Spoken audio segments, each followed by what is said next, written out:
প্রয়োজনীয় protein, calcium ও vitamin, যা ওদের বেড়ে ওঠা নিশ্চিত করে। এছাড়াও সংবাদে থাকছে রাজনীতিবিদদের গুরুত্বপূর্ণ বক্তব্য নিয়ে নিয়মিত সাপ্তাহিক আয়োজন টক অব দ্য উইক।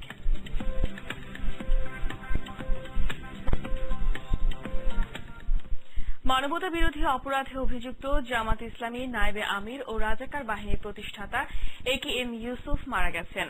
রোববার সকাল 11:30টার দিকে বঙ্গবন্ধু শেখ মুজিব মেডিকেল বিশ্ববিদ্যালয়ে চিকিৎসাধীন অবস্থায় তার মৃত্যু হয়। তবে সুচিকিৎসার অভাবে AKM ইউসুফের মৃত্যু হয়েছে বলে অভিযোগ তার আইনজীবীর।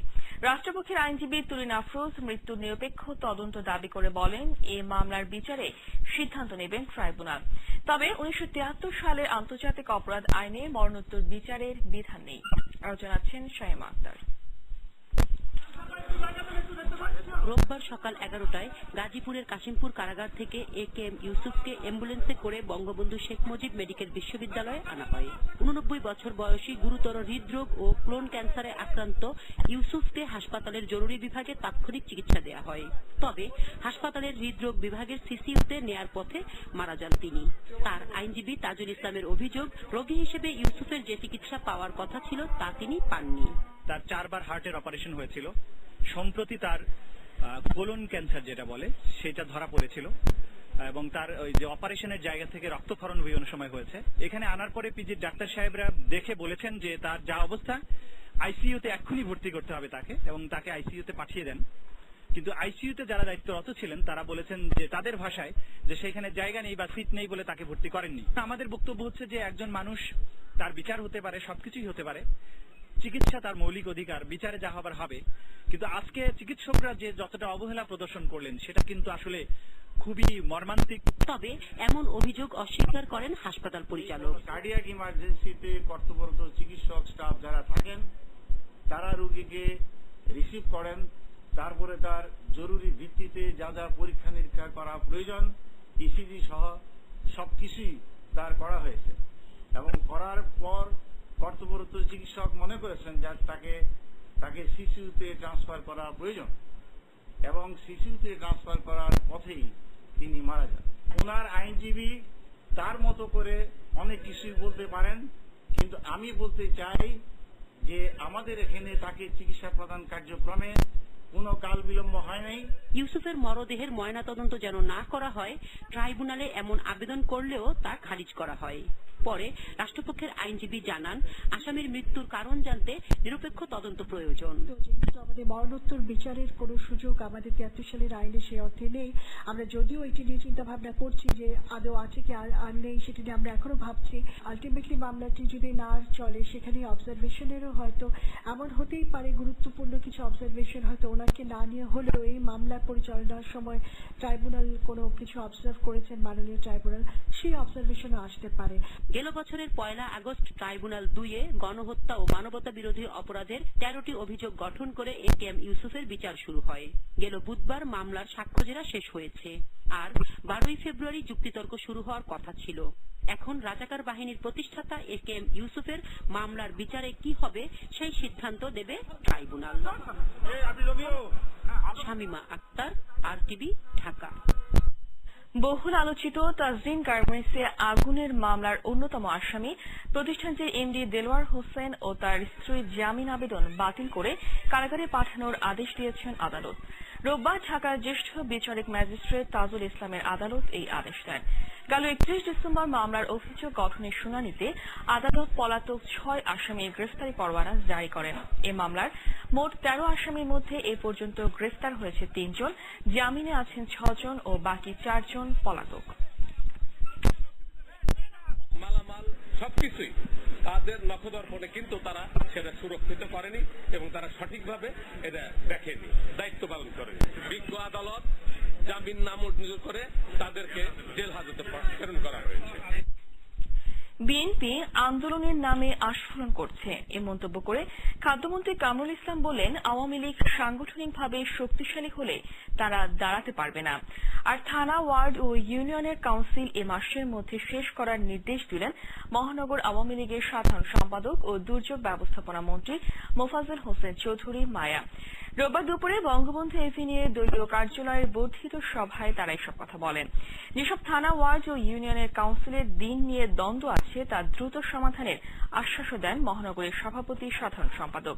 এ সময় মহানগরের কয়েকটি থানা ও ওয়ার্ডের নেতাকর্মীরা দ্বিধা বিভক্ত হয়ে বাক বিতণ্ডায় জড়িয়ে পড়েন।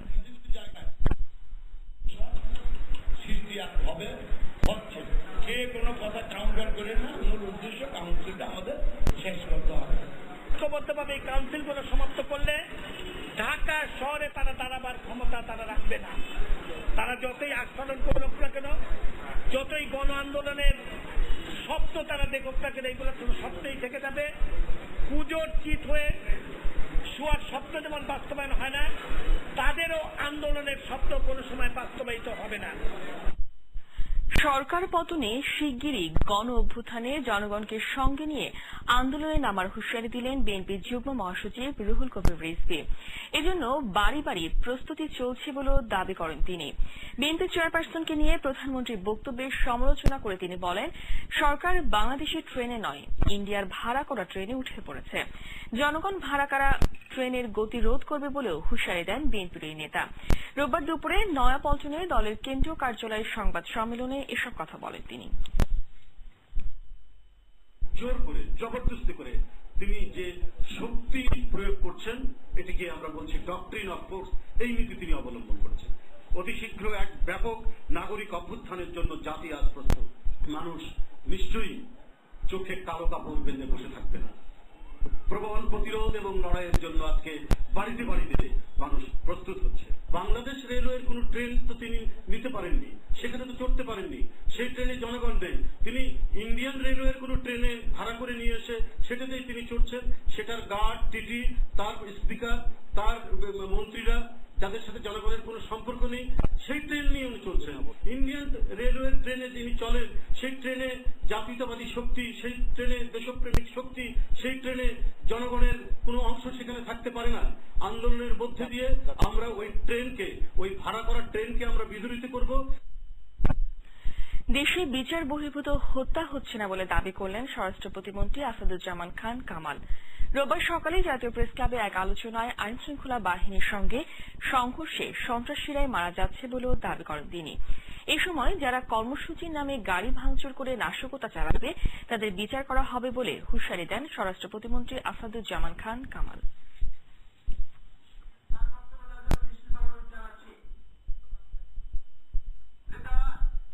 স্পষ্ট কথায় বলে দিতে চাই, কোন বিচার বহির্ভূত হত্যাকাণ্ড কিন্তু অধ্যায়ের বলে আমাদের এখানে কিছু নাই। এখানে যেটা হচ্ছে সেটা হলো সন্ত্রাসীদেরকে ধরার সময় তারা যখন গুলি ওপেন করে তখন এই ঘটনা দুই একটা করছে। যারা হরতাল না ডাকবে এবং গাড়ি ভাঙবে, পেট্রোল বোমা মারবে, তাদের বিচার ইনশাআল্লাহ আমরা। দায়িত্ব পালনে সেনা সদস্যদের দক্ষতার প্রশংসা করে দেশ ও জাতির কল্যাণে কাজ করে যাওয়ার আহ্বান জানালেন প্রধানমন্ত্রী শেখ হাসিনা।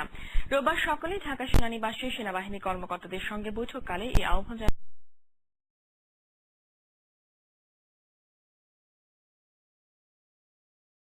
প্রধানমন্ত্রী। এর আগে সেনা সদরে সেনাবাহিনী কর্মকর্তাদের জন্য নির্মাণ করা নতুন মেস ঘুরে দেখেন প্রধানমন্ত্রী শেখ হাসিনা।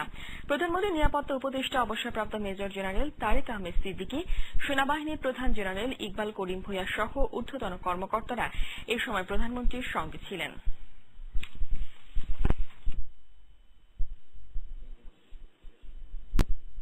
দশম জাতীয় সংসদের সংরক্ষিত নারী আসনে নির্বাচনের জন্য নিজেদের ভোটার তালিকা নির্বাচন কমিশনে জমা দিয়েছে আওয়ামী লীগ। রোববার দুপুরে কমিশন সচিবালয়ে দলটির নির্বাচন পরিচালনা কমিটির সদস্যরা কমিশন সচিব ড মোহাম্মদ সাদিকের কাছে এই তালিকা জমা দেন। চলতি সপ্তাহে সংরক্ষিত নারী আসনে নির্বাচনের তফসিল দেওয়ার কথা। তফসিলের পরই দলীয় প্রার্থীদের নাম চূড়ান্ত করা হবে বলেও জানান আওয়ামী লীগের নির্বাচন পরিচালনা কমিটির সদস্য রিয়াজুল কবির কাউসার। পদ্মা সেতুর কাজ শুরু করার আগে অন্য কোনো খাতে বড় প্রণোদনা দেবে না সরকার, একথা জানালেন অর্থমন্ত্রী আবুল মাল আব্দুল মুহিত। রোববার সচিবালয়ে পোশাক খাতের নেতারা অর্থমন্ত্রীর সঙ্গে দেখা করতে এসে এই খাতে $300 কোটি প্রণোদনা চাইলে তিনি একথা জানান। মন্ত্রী এও জানান, প্রাকৃতিক তরল গ্যাসের সরবরাহ বাড়লে পর্যায়ক্রমে শিল্প প্রতিষ্ঠানে সংযোগ দেওয়া হবে।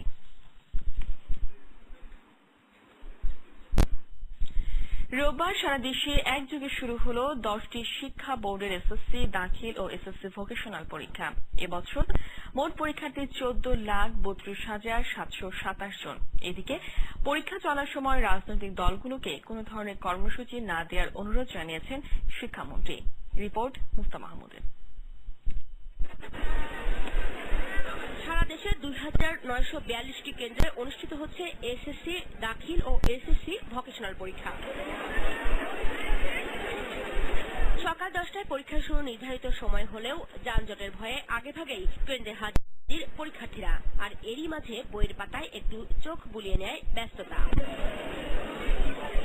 প্রশ্নগুলি সাধারণত বইয়ের ভিতর থেকে হয়, আশা করি ইনশাল্লাহ ভালো করবে। প্রতিবার শুনে যে প্রশ্ন আউট হয়ে গেছে, এটা যেন না হয়, এটা আমাদের একটা অনুরোধ, কোনো রকম যেন প্রশ্ন আউট না হয়, এটা খুব কষ্টের একটা ব্যাপার হবে। অনেকে আগেভাগে আসলেও যানজটের কারণে অনেকে দেরিও হয়েছে, তাই রাস্তায় সব ধরনের ভোগান্তি কমানোর উদ্যোগ নেওয়ার তাগিদ পরীক্ষার্থী অভিভাবকদের। বাচ্চা যাদের নির্বিঘ্নে আসে সেজন্য জ্যাম এবং গাড়ির ইয়ের জন্য আমরা একটু আগে আসছি।